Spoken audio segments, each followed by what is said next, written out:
Hello and welcome to the Captain's Table, ladies and gentlemen. My name is Paul Berserker01 Batman Shelley, your humble host and Star Citizen, humble host and space bartender here at the AstroPub, your space bar at the end of Twitch. Sit back, relax, enjoy the show. We got a good one for you. How y'all doing today? Welcome to the Captain's Table. This is a podcast where we talk to people from Star Citizen. I am just not doing words today well. Talk to people from the Star Citizen universe about Star Citizen just in general. Sometimes we have specific topics. Sometimes we have general news discussions. But today we've got a very specific topic. But before we get into that, I'm going to introduce our two guests. I'll start with the man, the myth, the legend, Mr. TheFew. Who are you? What do you do in Star Citizen? And where can they find you? Hey, so I've been a long time backer. Started backing in the Kickstarter days, 2012. Fell in love with the idea of the game. Been following it through its inception and all the way to today. Started streaming like 2017, I think, for a little while there, and just have had a blast. Fell in love with the community. Mostly produce content that is not typical of gameplay, just kind of goofing off, trying to get to the center of moons, Grey Cat Sumo-y kind of like games, rock climbing with various drivable vehicles, just like anything that I find kind of fascinating, just goofing off mostly. And I took a break from streaming for a while, for maybe about 2-something years, and I'm kind of coming back casually. Especially since, we're starting to get back for community events, things like that, like Citizen Con starting back up again. So for me, a lot of being involved in the community is amplified by being able to see people in person. And so when that kind of went away, I kind of had lost some interest in producing content. But I'm having fun getting back into it, getting my feet wet, and excited to be on the show. Thanks for having me. Thank you for coming back on. Yeah, Luke's been on a couple times here and there. We've actually gone golfing together and drinking in the past. So he's in one of the older generations who's come back to the light of Star Citizen like a moth. But it's good to have you back. When Luke said, "Hey, can I come back?" I'm like, "Yeah, sure. Welcome back." So. Then we're going to have Mr. Nightcop. Who are you? What do you do in Star Citizen, and where can they find you? So I'm Nightcop, and I stream on very rare occasions these days. I just had a change kind of in the job scenario, so I haven't streamed much lately. Mainly what I still do is co-host Tree's podcast, Armchair Admirals and Generals, for stackup.org. If you guys haven't checked that out, please do. Basically, we're him, myself, and then also a Tier Kel, and we have actually some new cycling guests coming through. Like most recently, we had Sergeant Tickles. Yep, that's his real handle, guys. Sergeant Tickles. Come online and discuss components and stuff like that, and what we wanted to see out of Star Citizen, and basically how it relates to our respective military backgrounds. That's kind of what I do for the most part. I bring 16 years of nuclear Navy experience on submarines to that podcast, and talk about how it relates to Star Citizen systems. And it's a lot of fun. Come check us out. Yeah, nice. I caught that show with you and Sergeant Tickles. Oh, did you? Yeah. Sergeant Tickles and I, of course, used to be on a show together a long time ago. But he's a cool guy. Yeah, he's a great guy. Very gentle. Very gentle. Yep. For those of you wondering, that's Armchair Generals and Admirals is where you're going to go. You're so close. It's Armchair Admirals and Generals. Admirals before Generals. Okay. It's important to me that everybody understands that. And a Kel will know why I said that later. I come from, my wife is a Navy family, so I always like to point out that my wife is also hardcore, like PC first. She's always been like that. I was the filthy casual console gamer that my wife converted me to the PC gaming side. But I forced her to play Halo on the console, because at the time the original Halo wasn't available on PC. And I kept hearing her scream, "Save me!" when she was playing. I looked over and she was like, "Save me, meat shields!" And she was using the Marines as meat shields. She was just like, "I'm like, you are the most Navy brat I have ever seen." She's like, "Well, that's what their job is. Their job is to jump in front of the bullets so I don't get hit, right?" So Master Chief above all, guys. Master Chief above all. He's technically Navy, isn't he? So that makes sense. That's his rank. Yeah. That's his Navy rank. Yeah. So a lot of people just don't know that. That's his rank. It's the highest enlisted rank in the Navy, guys. It's legitimate. Isn't there a higher one for enlisted? That's like the Master Chief of the Navy. One. Yeah. Yeah, it's Master Chief Petty Officer of the Navy. There's only one of them. Yeah, I thought so. Yeah, because I know there's like the Master Sergeant of something like that of the Army, similar. Like there's like a highest ranked. Yeah. Only one guy, and it's a very political position. Yeah, it's kind of like the Joint Chiefs almost in terms of like it's a political appointed position rather than being a promoted one, right? Yeah. That's actually why my job changed. I'm going after that Master Chief rank. Nice. I'm currently a Senior Chief right now. Trying to get Master Chief hopefully like next year or the year after that or the year after that. We'll see. And then I can be titled like a Halo character. There we go. That's a win. That's a win for a gamer in the Navy, I feel like. So if you when you get Master Chief rank, I'm just going to call you the Master Chief when you come on. Nightcob the Master Chief. So so everyone will have to refer to you as the Master Chief. I'm going to change your name on my Discord as the Master Chief. So that'll work. I feel like if you get the Master Chief, you should be able to file like a name change on Twitch and be like, I get this. Whoever has it now gets removed. I haven't looked, but I'm sure there's at least one or two guys using Master Chief on Twitch. Although I don't know, it's probably like a point of pride. I'm probably one of the first like senior enlisted gamers that's like okay with putting themselves out on the internet. So, as that? There we go. Yeah, I don't know. Some of them are like, "What is this Twitch? I don't understand it." Seems kind of like nonsense to me. I remember you told me because we used a clip of you kind of talking about the Polaris, and I said like a real submariner describes it. And you said multiple people of you knew who were like, "Hey, I saw you on YouTube." Yeah. So I caught a lot of shit about that. I'm sorry, it's my fault. A lot of shit. I use the. I use the click. I use the clickbait that causes people to click. It worked. It worked, because of course, what kind of videos do submarine guys watch? Videos about submarines. So it just like it popped up in a lot of their feeds because of the title and stuff. And then a couple guys that knew me, because we joke around in the Navy, like the longer you stay in, the smaller your world gets. Mm-hmm. So it was like people that I had served with like 4 tours ago, 4 commands ago, and they're like hitting me up on Facebook Messenger, man, like, dude, I saw a short of a video of you on the internet talking about, I think, spaceships and submarines. What is that all about? What is this? Yeah. Are you still in? And I was like, yeah, I'm still in. We caught up. It was kind of fun. And they're like, so you like do YouTube and stuff? Yeah, I do. I stalk a few content creators on this really niche space game too. Anyway, how you been? Good. Glad to hear it. How are the kids? Just moving on. I will make sure to do that in the future, and if so, I'll put the top comment and something about go Navy or something like that. Maybe I can get some cute to that. The Army. I will also add that the Army Navy game is very hot in our household because my family's all Army, so the clashes happen a lot. And my cousin went to West Point and everything like that. So man, yeah. So that must suck for him. Every time he has to watch that game.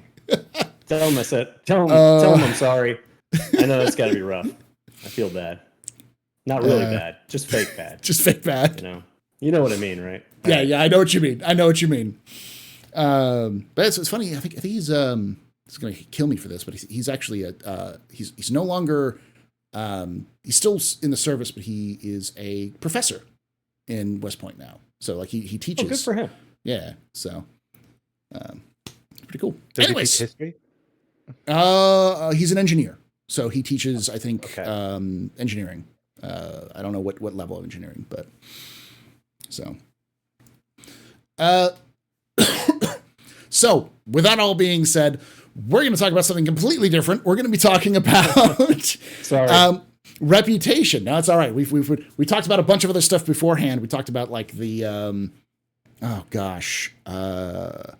we talked about nuclear power and fission energy, and we talked about the generations of Star Citizen content creators. So you got to come to see the pre-shows on twitch.tv/TheAstroPub. But today we're going to be talking about reputation, because this was in the monthly report. I'm going to read it directly, because I think it's an important thing to get the context.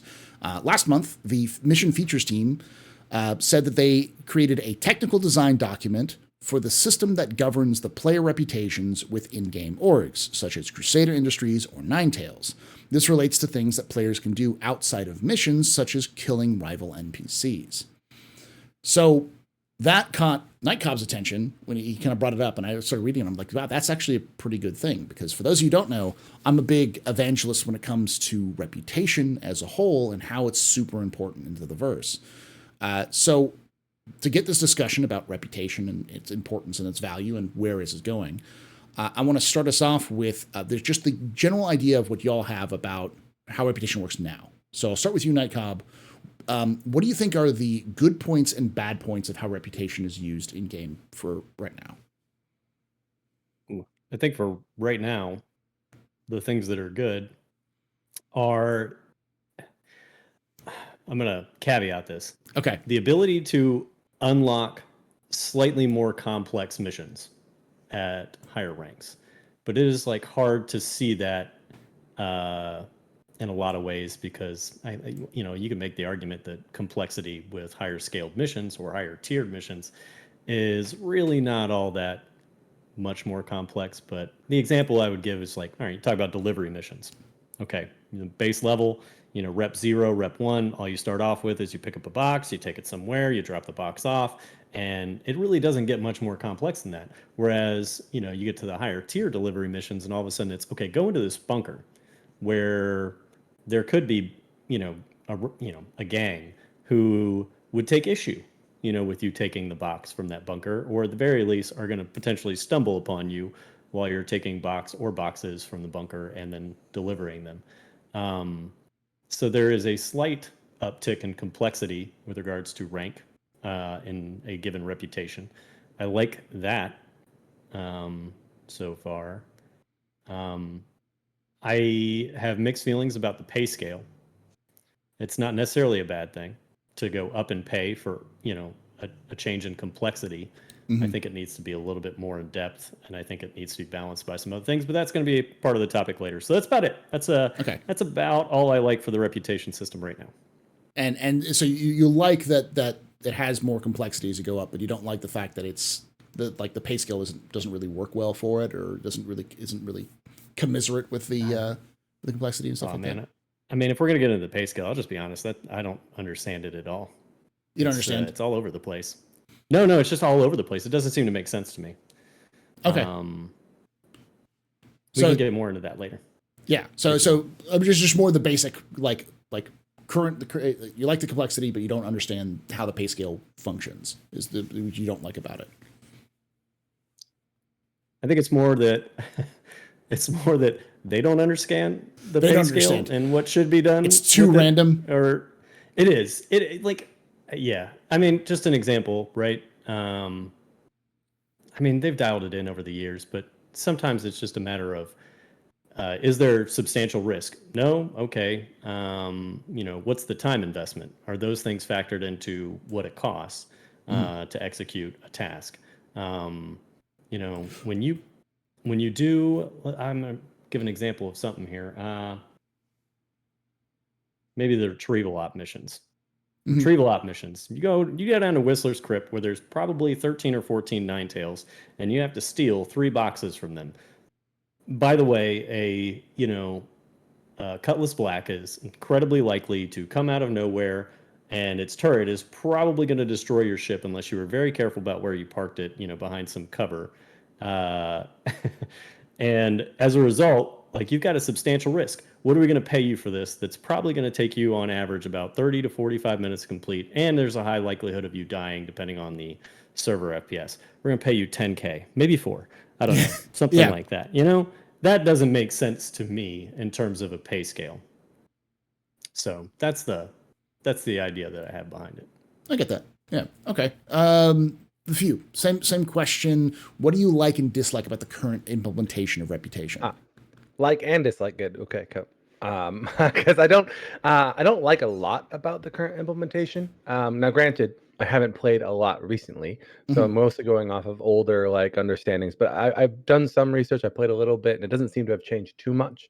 And I guess currently the system feels very one-dimensional. Of course, like it's very much like accept missions, like Nightcob was saying, and then as you accept missions and you build reputation, you get access to better missions and things like that. And that makes sense to me. But it feels a little too explicit, if you know what I mean. It doesn't feel immersive in a kind of like a reputational system. Too gamey. Yeah, too gamey, too kind of just like step through a like very predictable like order of events. If I build reputation with a particular group doing certain types of missions, my experience will be almost identical to every single other person's experience building that reputation. There's no like added extra dimensional flavor of my other reputations potentially, or like I don't know. At least this my experience has been. So yeah, so I think what I like about it, I guess, is that it exists. And it does add some extra layer to the game. But sometimes it feels more like a gate to content than it is really content itself. And I feel like if reputation is done right and done well, it'll feel like content, right? Like you'll be like walking through a room and there'll be like nine tails in the room. And if you don't have a good reputation, they might ignore you. If you have a bad reputation with them, they might hate you. If you have a good reputation, they might be like, hey, come over here and hang out. I don't know. You know what I mean? There's a, the universe. Well, let's buy you a drink, kind of thing, right? Yeah, yeah. The universe doesn't exactly quite feel alive yet with the reputation system. And I think I've heard that there's future ideas on how they're going to implement those things and fix that problem. But under its current implementation, it doesn't really feel like a reputation system so much as a very simplistic leveling system to get missions. I don't know if that makes sense. Like a simple progress system, like a progression system. Yeah. Yeah, I wouldn't even call it a reputation system really at the moment, I feel like. Okay. So the next question is more gonna, and I'll ask you this one first, Few, then you, Nightcob, is more interested on terms of like going forward. What would you like to see? What would you like to see going forward for, like, say, before now and to the end of this year? What would you like to see in terms of improvements to the reputation system? Something you believe could happen between, it's now July and December of 2023. It could happen realistically. That's a hard question for me, considering I'm still trying to play catch up with everything. Yeah. But I would like to see more dimensionality in the sense of how reputation affects your gameplay. So beyond just getting missions, like your experience in the verse should be different in just everyday play. Right? Like, I mean, flying in certain parts of the universe, you should be less likely to get intercepted by pirates if you're like a Nine Tails high rep person, or like maybe there's more access to like certain types of special equipment, like people were mentioning, like maybe like you get a certain reputation with Nine Tails maybe, and all of a sudden they say, hey, by the way, there's this like store that nobody knows about, and you can go to it, and we have some cool gear at cool discounts because we pirate it, so it's like a little cheaper than other places, and some of that gear might be like super custom and not available maybe because it's like sketchy or maybe slightly illegal, and you can buy it there under market, black market. And if you do, though, maybe you get pulled over and scanned by like some sort of security force, maybe you'll get in trouble for having it, but you get access because your reputation is at a certain level with that group. Or maybe if you have a high reputation with security forces or the lawful side, maybe you get the same thing. Maybe you get access to like a cool like law enforcement only locker like thing where you get like a little more advanced weapons or access or things that you might not get as a civilian because they know you're helping bounty hunt or do work. I think that kind of extra layer of dimensionality, I think beyond just better missions and more money, I think would be really, really cool. Okay. Nightcob, your what do you think you can expect? What would you like to see between now and the end of this year in terms of like reputation improvements? All right. I'll start with the expect part. Okay. I don't expect, I don't expect a lot, to be perfectly honest. Based on we read it in the monthly report, right? But they were very clear that was just a design document drafted. So they're not even in the prototype phase of getting us to the point where reputation org starts to really matter in terms of how the orgs themselves interact with us. So I don't see that coming for a while, potentially. Maybe next year.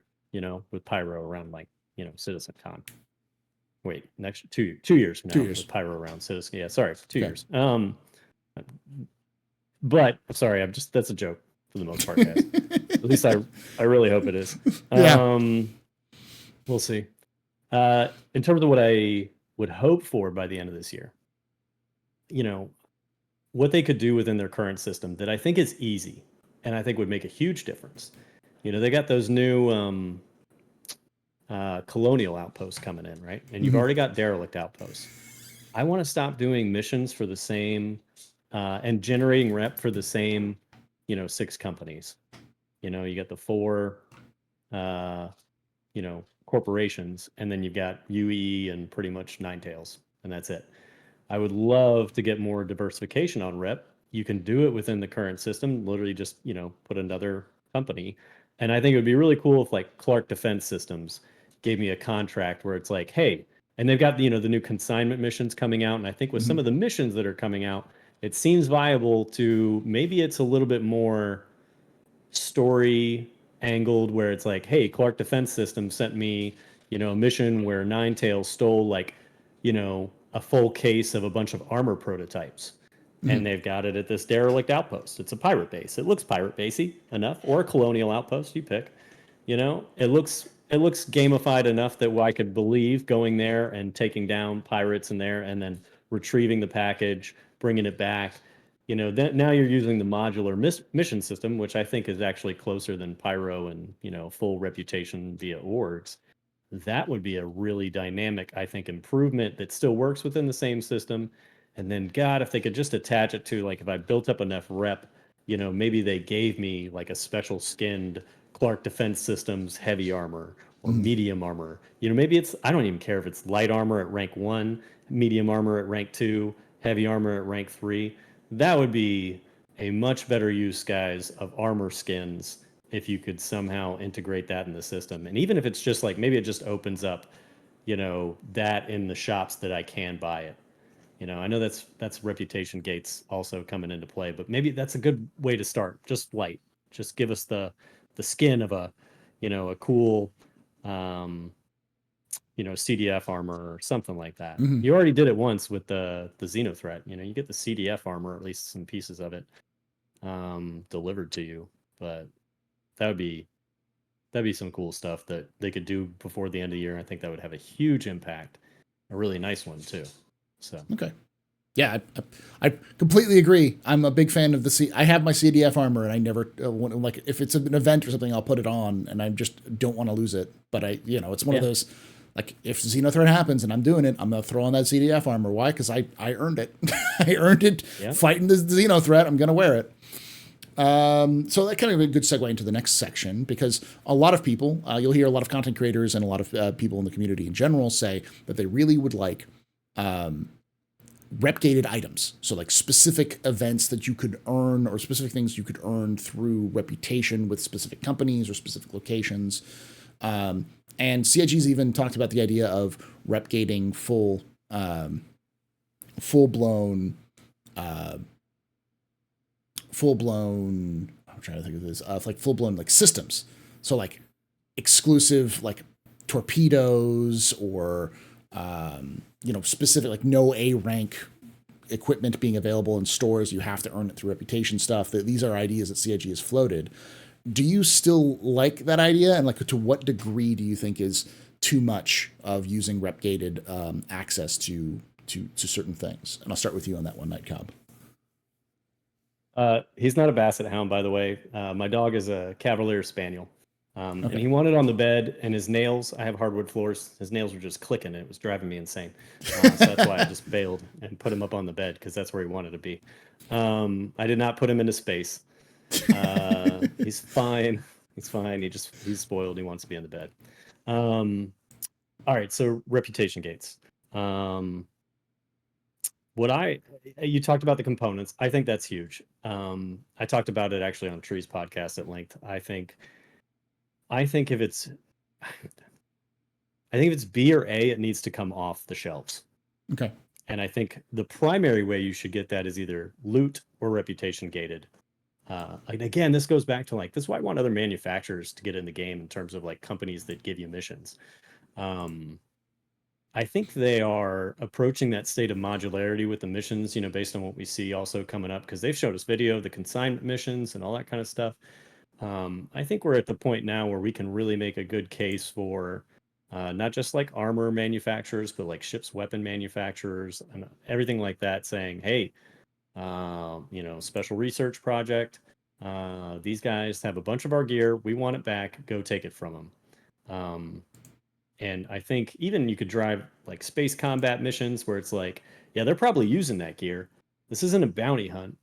Bounty hunt means you got to bring them back alive, with the whole regen system. This is straight mercenary action. We're sending you out there, engage in space combat, try and soft def them if you can. Or, God, what a great gameplay it would be to actually have a reason to use distortions to like take maybe some of those A class, military or civilian quantum drives back off of them, deliver them, and then they say, all right, you can, at a certain point, you do this long enough for us, we'll either sell them to you or we'll let you keep some of them as loot or whatever. Something like that. I think that's feasible. And I think that's feasible a lot sooner than, some of the other systems to come online, especially with the mission feature team doing such a good job with like modularity of missions and stuff. They seem to be cranking them out a lot faster. I don't want to say they're at Montreal level, but they're getting there. Well, it's also very nice that the mission feature team, both the leads of mission feature team are very public facing. Both, I forgot his name. I'm forgetting, blanking on both of those names. It's Elliot and Lars, I want to say. No, that sounds right. It's not Lars. I can't remember. He was the first. I'll say this: he's the first CIG employee who ever reached out to me in a DM. Basically, hey, thanks for pointing that out to me. At one point, I was like, "What? I didn't know that you watched me," kind of thing. Luke, Luke Presley. Yeah. So both of them are very, and I guess, and Lars as well. Yeah, they're all of them are very public facing, and they're very engaging with the community, and they watch the community, and they watch us play, and they see our frustrations. So if you're watching, hello, you probably are, because you see the title at some point. But yes, hello, and I think that adds a lot to feel. It feels like they're getting a lot of stuff done, because I think they're taking a lot of feedback and then like have a turnaround to like spit it out a lot faster as a result. So. But TheFew, your same question to you. What do you think is the limit? Do you think there's going to be too much options where you like kind of restrict too many things via reputation gating, or do you think it's like sky's the limit? You want to see only high class materials being like not being able to be purchased, or specific weapons, anything like that? Yeah. So I don't know to what like degree explicitly you talk about gating, but I think any game in general, I feel like to be successful should create gameplay loops that are fun to play, with rewards that are unique and distinct, that allow people to feel like they've earned something through that fun gameplay, right? So I think that if anybody can come into the game and buy whatever they want from the shop, and everything they can get from gameplay loops is redundant, then I think it takes away a significant component of the value of a computer game, or the fun that you might have playing it. So yes, I do think that we should have rep or gameplay loop kind of like gated items. Should they be like hard gated, like, oh, he has that uniform, therefore he must have done that one mission that I also did? No, I don't think so. I think there's forcing functions that you could say, there's loot and or things in the game that are spawned into the game through NPCs, of course, or through some sort of like generation. But once a person has it, of course, they can sell it, they can trade it, and it gets into kind of that the verse in some form or fashion. I think, going back to what I was talking about, if you have an inn with a Nine Tails or something, you should have some sort of black market store where you can pick up things that might not be as available to the general purpose. And maybe you can buy those things from the store and sell them yourself. So other people who don't have rep with Nine Tails can still get them, but they're not available from an NPC in a store. You have to like make friends in the community, or pirate a ship of someone who's like hauling some of that, or steal it off of someone's dead body. I do think, maybe there's mods and stuff, like maybe there's like considered banned tech. Maybe there's like some stealth tech that the Hurston security doesn't allow in their system that you can't buy from certain like or get or modify through legal means. And so maybe you go to these like these special mechanics or people that you build rep with, or after a mission you've made friends with, and they can kind of like mod your gear or whatever into a very specific kind of direction, like maybe more stealthy than you're legally allowed to have. And I think those kind of things, just you shouldn't have to have the rep to get it, but having the rep should make it way easier to get. Does that make sense? Yeah, absolutely. Yeah. I've actually bandied about the idea of like permits too. I don't know if I like the idea of permits, but I mean I think that also solves, because somebody brought up a point in chat. I apologize, I didn't look at your name. Well, then if we have a reputation gated item, well, somebody can use their primary account to be able to get the rep and stuff like that, maybe lawfully, to get military grade A components as the example, and then shift that to their alt account pirate, who doesn't necessarily have the rep and stuff like that. And it's like, okay, well, don't get me wrong. That is definitely a potential consequence of people that don't want to engage in systems of gameplay and are just like looking to make life easy on themselves. That's fine. They want to spend the extra $45 for the alt account. I honestly don't care. Like, knock yourselves out. If that's how you want to gear up, an alt pirate account, it doesn't bother me really at all. I don't think it's that dramatic of an impact to the gameplay systems. But what would be interesting is if you also had a permit that allowed you to use that military grade A. So maybe that pirate player, works really hard, lowers his crime stat, comes into civilized space to do something, maybe to get one thing that he can't get on his primary or whatever. But then the UEE ship comes by, scans him, and is like, you're not rated to have a, class A stealth drive. That's a fine, or, it's a, prison sentence. You're going to jail, depending on the, so it's one of those things. It's like, I'm sure there are systems that can be put in place. And don't get me wrong, whatever system they put in place, I'm sure there's also a workaround. The people will break it for players. The people can pay extra real life money to work around it, and that's fine. I don't care. Like, if you want to pay extra real life money to have advantage in the game, I mean, I know they're trying to eliminate pay to win, but there's going to be some pay to win. We can't get around it. So, well, I'll go for it. I would say the one thing that I will say that a lot of people forget is that CIG can attach rep to anything and anyone. They've talked about how they could make chairs have reputation. So one of the things that a lot of people forget is guilt by association, where if you interact with another individual who has a lower rep, then you can also be tagged onto that rep as well. So if you have like an alt pirate account and you want to trade your super secret stuff with that alt pirate account, CIG may and probably will have a reputation hit for you, so that your super lawful goody two shoes good boy account will suddenly be like, hey, you've been sending money to Al Qaeda. Why are you doing that? You're now going to be punished for such an action.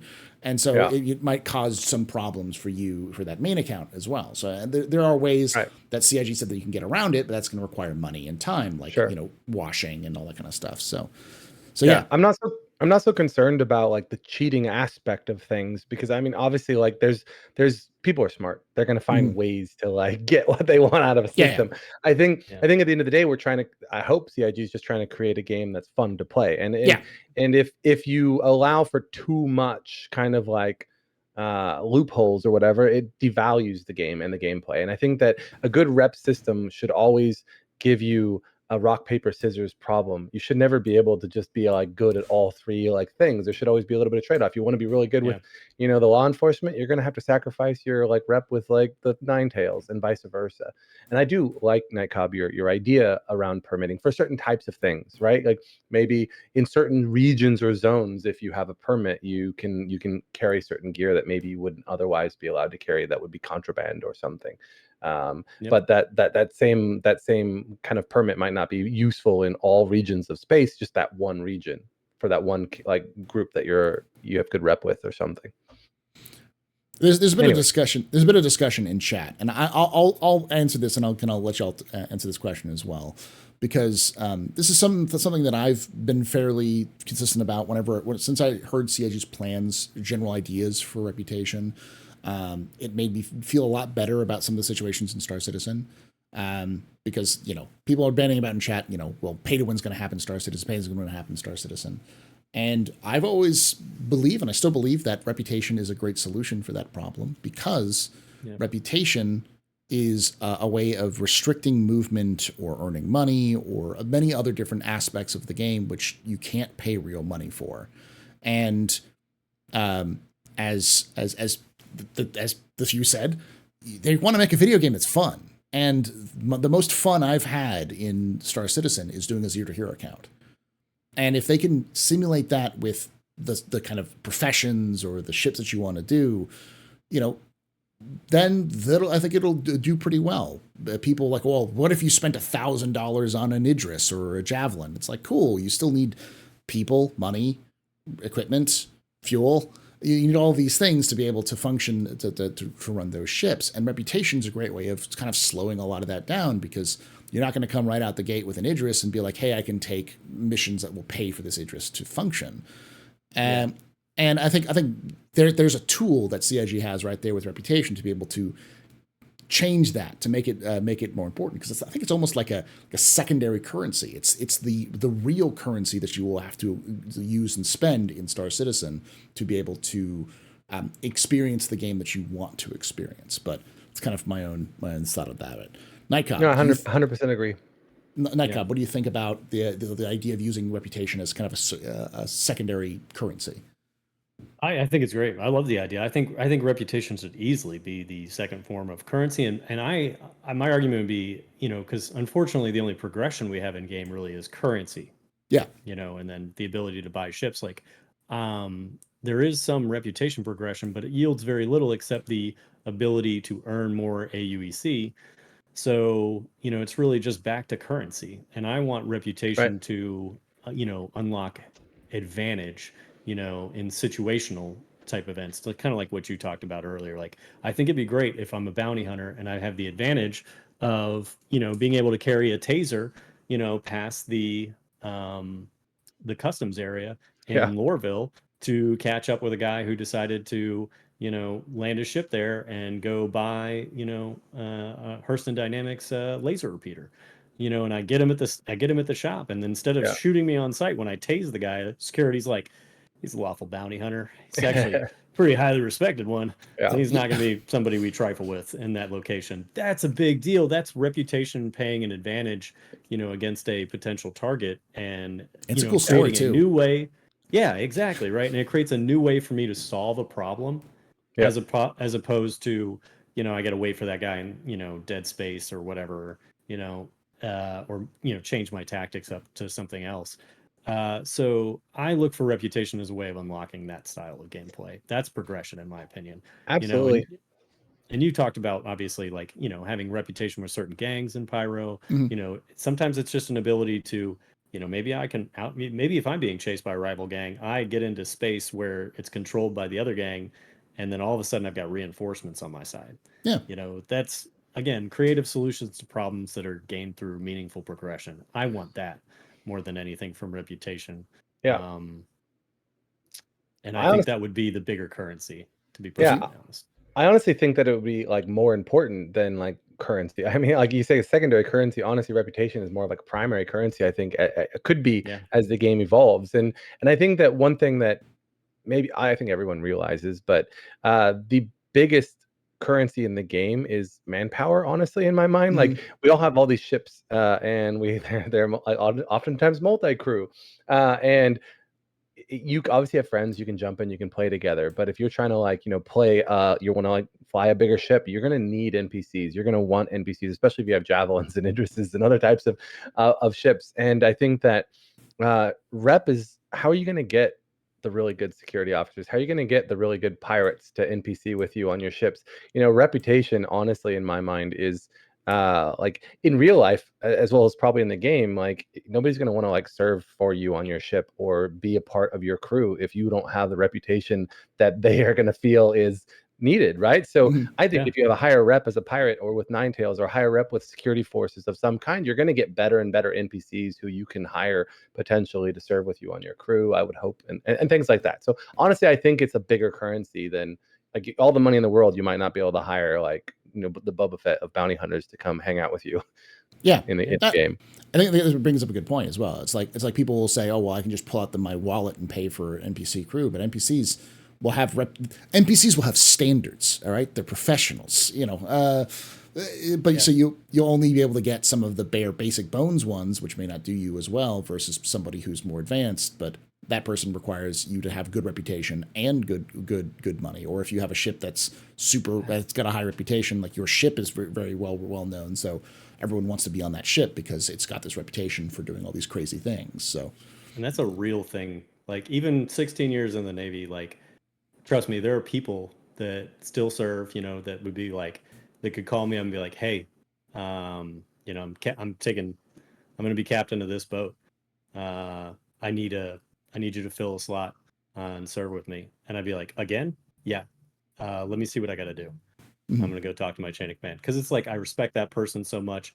I know them by reputation or personally and stuff like that. Or, in some cases, it's like, if you're fighting out for orders of where to go, it's like, "Ooh, that boat's got a spot. I've heard really good things about that boat, like good chain of command, good reputation on that boat. Battle-y boat for like the last 3 years in a row, passing all their exams with flying colors, doing some good stuff, doing some good missions. I will happily go." That reputation really matters, and it works on the reverse too. It's like you got bad rep, like people will dodge orders to you, and they will avoid the opportunity to serve on your ship. So I don't know, it's a real thing. Yeah, I think it adds a little bit of realism too. Like Star Citizen's always about simulation and such, and I think it's not too difficult considering the NPC system they're building. But I do also think that you were right, Nightcob, in looking at it. It's like they're just building the technical design documents. This isn't 2016 Star Citizen, so we're not looking at a design document that's like going to take 4 years to be made. It's probably going to be a little bit faster, but I don't know if we're going to see a lot of this year necessarily. But it's definitely something that they're looking into, and I'm looking forward to seeing more of it.